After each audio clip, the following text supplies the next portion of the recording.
Hey YouTube, this is Rescue Amusement Park Fan 62. It is Sunday, January the 15th at around 6:43. Now, I just did a video on my thoughts for Halloween haunt at Kings Island. Now, this is Winterfest at Kings Island. Now, I am going to unfortunately talk about a lot of negatives in this video, so please be prepared. Now, Winterfest at Kings Island is a good event overall. Now, the part where it shines, I will say, is its lights. Um, while it doesn't have something like Dollywood, Silver Dollar City vibe, it's still a decent amount for the length of time it has. Now, the other cool thing that it has is its tree lighting ceremony, where it basically follows the Cedar Fair method.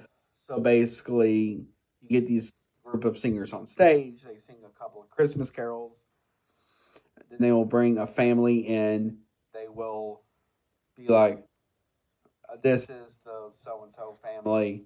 Then they will basically pull the lever up, and then and the cool thing is, as it's counting down, the the tree, meaning the Eiffel Tower in this situation, the lights will keep going up, up, and up till it reaches one. Then this is kind of where it starts doing its own thing. So that was kind of neat. Now, um, now from there, this is kind of where it starts to go downhill. If you're expecting going into the event, you're going to ride Banshee at 32 degrees. No. Unfortunately, as of this recording, the only major coasters that was open was Flight of Fear and Mystic Timbers. I wish they would have more coasters open, like Banshee, maybe in Vertigo, the Bat, something in that ballpark. Now, Diamondback, I completely understand why they can't, and that's never going to open during Christmas. But the others, they really don't have that much of an excuse, because if other parks can run their coasters in that temperature, I'm not sure why they can't. Now,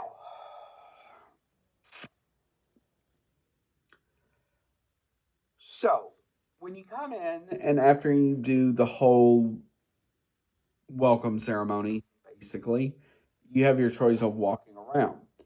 So if you walk toward the kids area, you'll go by the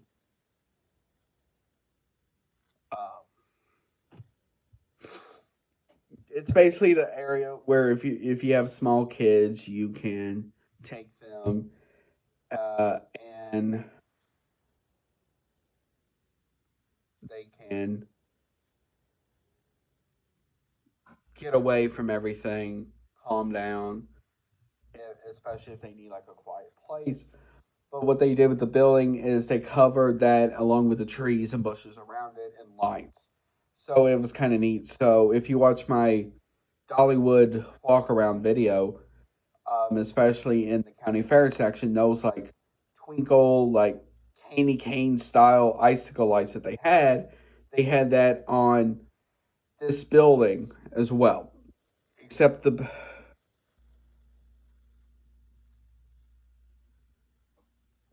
and um, stuff like that. Now,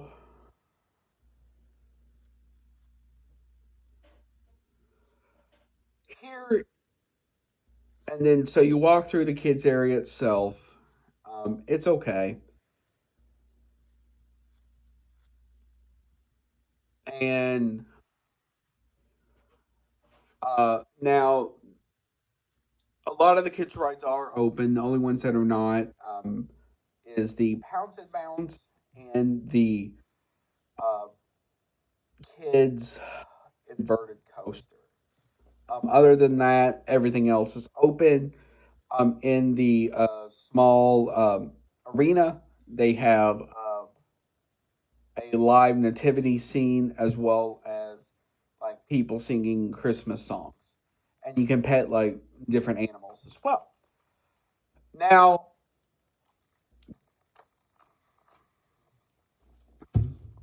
next thing is this: you walk around, so you go by um,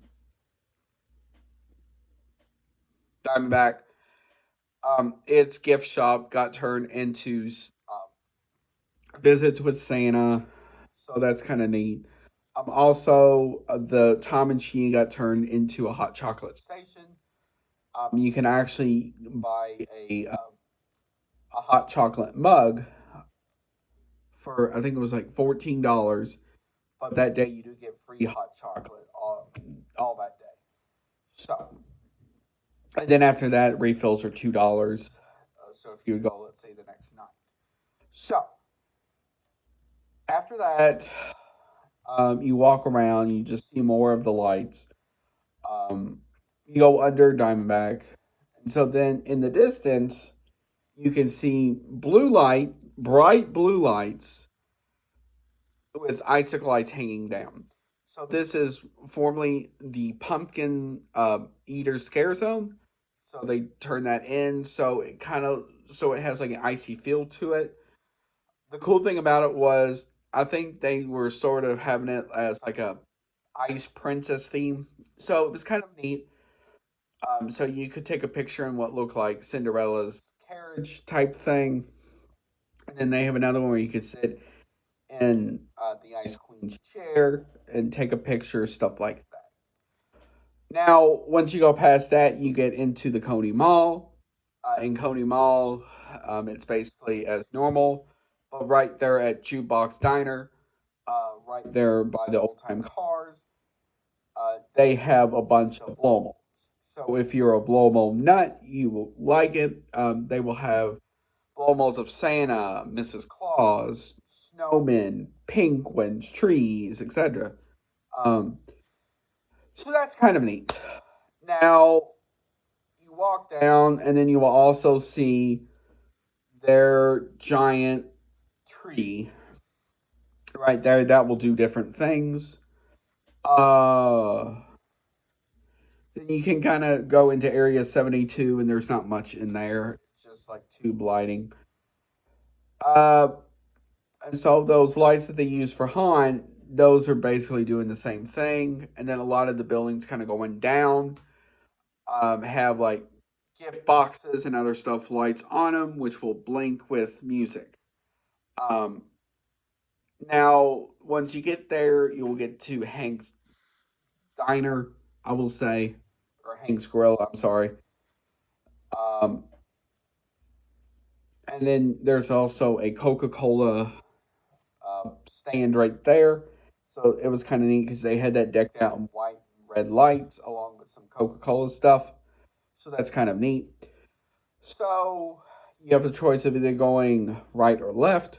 So if you go to the right, that will get you back toward the action International Street, where you can ice skate along with some other stuff like that. So if you go to the left, you will go toward Action Zone. So once you get toward Action Zone, it's called Icy Zone, and this is basically where none like coaster wise is open, but there is ice tubing you can go down. So in there as well, they have blue and white lights to represent ice and stuff like that. Right there, there's also multicolor lights on trees and stuff like that. So once you go back toward International Street, you have like Skyline Chili, Annie Ann's, and all that. Starbucks. Now, in the gift shop, where normally is a gift shop during the season, it's a that's where you rent your ice skates and stuff like that. Now, overall, it is a solid event for what it is. Um, I do wish more attractions would open during the event. It's only basically a 5 to 6 hour event nightly. And it's only open on Friday nights, Saturday nights, and Sunday nights. Um, I do wish it was kind of open on Thursdays to close, but then also the closer it got to Christmas as well, it is open every night. So overall, it's a solid event for what it is. I realize they're doing with what they can. Now, if you are a show person as well, they have 3 shows you can watch. First one is in the Festus house, where it's like rocking Christmas music. Um, if you're going down toward Action Zone, you'll pass by the Kings Island Theater, and they have Tinker's Toy Factory, which from what I've seen of it, looks like the elves version of getting ready for Christmas and stuff like that. And then back in Coney Mall, they have, I forgot the official name for it, but it's kind of like these 3 women um, dressed from like the 50s, and they will sing different Christmas carols. So overall, it is a solid event for what